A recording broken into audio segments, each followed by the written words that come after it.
Hey everybody, so today I'm going to be reviewing the Altec Lansing UHP606 headphones. These are in-ear headphones. They have 12mm drivers. They are 29 ohms, which is a little bit out of the ordinary.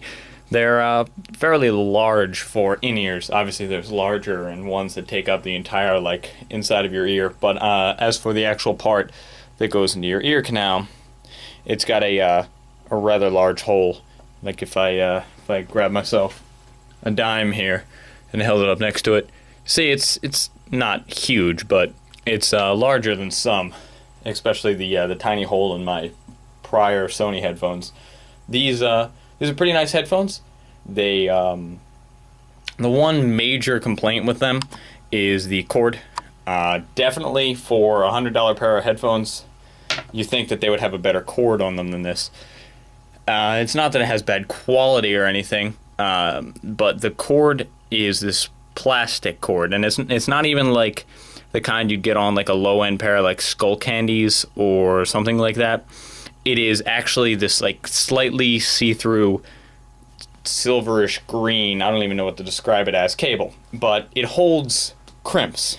So like there's this angle right here, so if you like bend it the other way, it just kind of stays there. And you think that the manufacturer would know this, but the way that they actually ship them is that they take the entire cable and basically it's wrapped up like this, and then is like twist tied down like this really tightly. So the whole cable holds the curl, and then the end of the headphones, they were in a little plastic piece where it basically showed you the headphone and the end of the cable. So this piece is nice and straight, and then right here, where there was a hard turn and then another turn back up into the actual packaging, you can see that it holds those two 90-degree turns in there. So you just kind of like pick it up and put it down, and it keeps that shape. So that's a big negative on this one. The cable also is rather noisy when you're moving around with it, but other than that, the headphones are good. There's not one of those little slider things, so you can slide it up and keep the headphones together, which is a minor inconvenience, but you can definitely live without it. As to the physical looks of the headphones, they look pretty nice. They're little golden black, pretty simple, removable nubs, same kind of concept on the end of it. It's got a breathing hole right there, it says L&R on it. They're exactly the same, so you have a kind of hard time telling the difference between left and right, so you actually have to physically look at them. They come with a few different actual headphone pieces.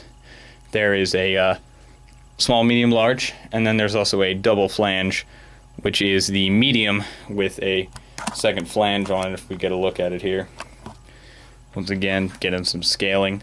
I just used the small because the tip of the headphone is so large that attempting to have anything larger than that in your ear is literally painful. So just a standard small one works really nicely, fits in, holds. These are broadcasted as sound canceling headphones, but I would really call them more isolation. That actually, I might say that in some places, but they're not big on noise isolation. Like if you have an incredibly loud environment and you want some sort of headphones to completely cut that out, these aren't the best for that. They can isolate around, I believe it was like 32 dB or something of the sorts. It's nothing particularly impressive. You can definitely, when you put them in and you're sitting there listening to nothing, and then you take them out, you can hear that like my computer or my air conditioner or whatever is definitely louder when they are out of my ears, but they're nothing ridiculous when it comes to noise cancellation. There's some that you put in, it's just the whole outside world shuts down. And they also come with this case, which is a pretty nice little case. It's like a nylon padded case. Unzip it, you can fold up the headphones, put them in here, zip it back up, which is, nice. Carry this around. I use it. It's actually pretty helpful. And the tip of it is a gold-plated 3.5mm jack, has a 90-degree turn, which I'm not a huge fan of. I prefer the straight jacks, because if you actually plug this in, you see that it kind of sticks up and out, and it's just kind of in the way. I would prefer to see a straight jack, and especially one that's a lower profile, because all here is where the regular jack would be, and all this hard plastic here is just kind of not needed. But as for the headphones sound quality, they sound really nice. They're definitely headphones you need a burn-in on. When you first get them, they sound kind of, I wouldn't say tinny, but you feel that they're lacking. But after putting in 25 or 30, or really like 48 as you would supposed to, hours of burn-in, I believe I did 36 on these, you can definitely hear the bass come out. The bass on them is really nice. It's a very tight bass. These are just straight up 2020 frequency response headphones, and they sound nice. They're definitely really good quality. It's not a bass kicker. It's not for the people that go, I'm a bass head. Do these headphones have bass, like lots of bass? It's good quality. It's not like, one of those ones where it's just driving in the side of your head. As far as quality goes, they're definitely up there with quality of the sound. Headphones wise, though, I wouldn't buy them again due to the fact of the cable on it is just a terrible, terrible mistake.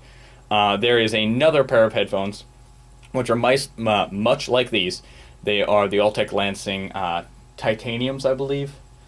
But evidently there's some sort of titanium in the driver which helps it drive. And the cable is actually a braided cloth cable, which are the ones that they kind of look like rope, and they don't tangle up, and it's quiet. And they have 10 to 21,000 hertz, I believe. They're actually a lower end model, but they just have slightly different frequency response. Having used those, I would definitely recommend them over these, but these are definitely pretty good headphones considering that they're $100 headphones and they're $25 on Amazon. So if you want nice sounding headphones, these are good for you. I wouldn't recommend these for people who exercise or run or anything like that because the cable would move around a lot. But yeah, so that's just about it for this one. Thank you everybody for watching. Please be sure to comment, rate, and subscribe, and I will see you all later.